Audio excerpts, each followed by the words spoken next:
At 41 years old, most elite footballers are managing investments or working as television pundits. But Cristiano Ronaldo is stepping into freezing water at 3 in the morning, completely alone in the dark. This chart shows the typical lifespan of an elite forward. You see a peak at age 27, followed by a sharp statistical drop. Yet there is a second line that rejects this biological limit, staying elevated well into a player's late 30s.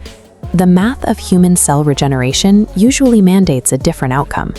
To bridge the gap between biological gap and this level of persistence, the driver has to be found somewhere other than the muscle tissue.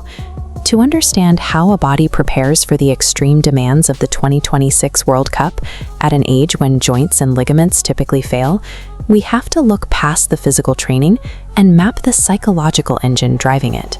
This performance is the output of a highly calculated survival mechanism, a psychological engine built to override the biological limits most athletes accept as inevitable.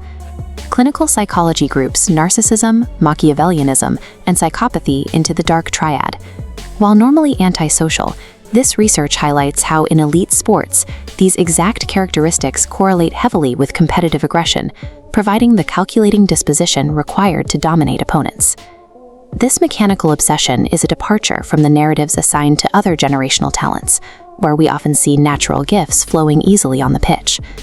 A purely systematized, relentless drive does not appear by accident.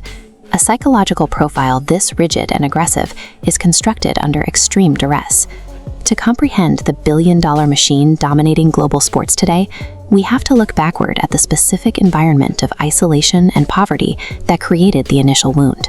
The island of Madeira is a remote volcanic outpost in the Atlantic. For a working-class family living far from the wealth of mainland Europe, it offers few avenues for escape.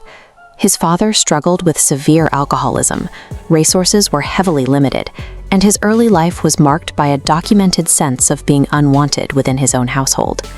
When a developing brain faces chronic emotional rejection, followed by mockery from peers, it initiates what clinical psychology calls a defense cascade.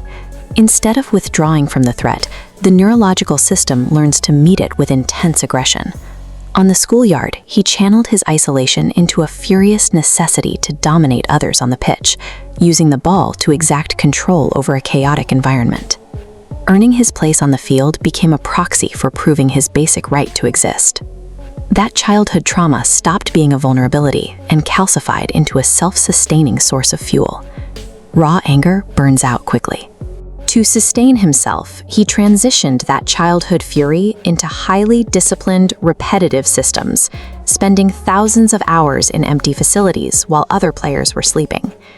The public ego and the loud declarations of superiority function as psychological armor, forming a protective shell constructed to insulate a deeply vulnerable core from the constant barrage of media criticism. He weaponizes external negativity. When thousands of opposing fans whistle and jeer, he uses that hostility to trigger a secondary adrenaline surge, consuming their doubt to power his own physical output. This diagram illustrates his cognitive reframing process.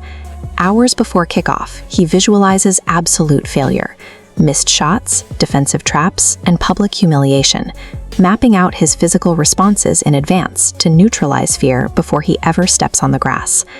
The resulting billion-dollar empire relies on an engine that lacks an off switch.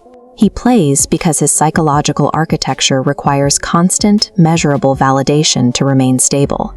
He holds the European Championship, the Nations League, and a staggering list of individual records. Yet the machinery in his mind remains restless.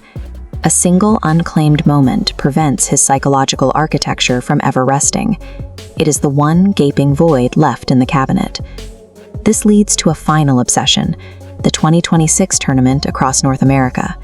It will be the largest competition in history, played on a massive global platform.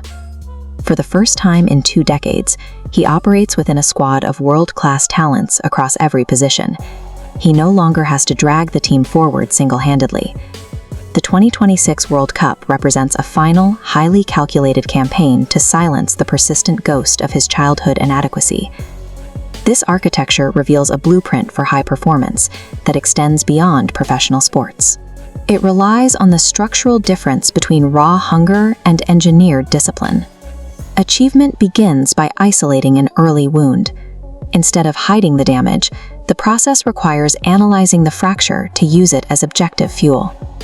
This analysis is then supported by ritualized daily systems, routines that dictate action entirely independent of a person's current motivation, mood, or comfort level.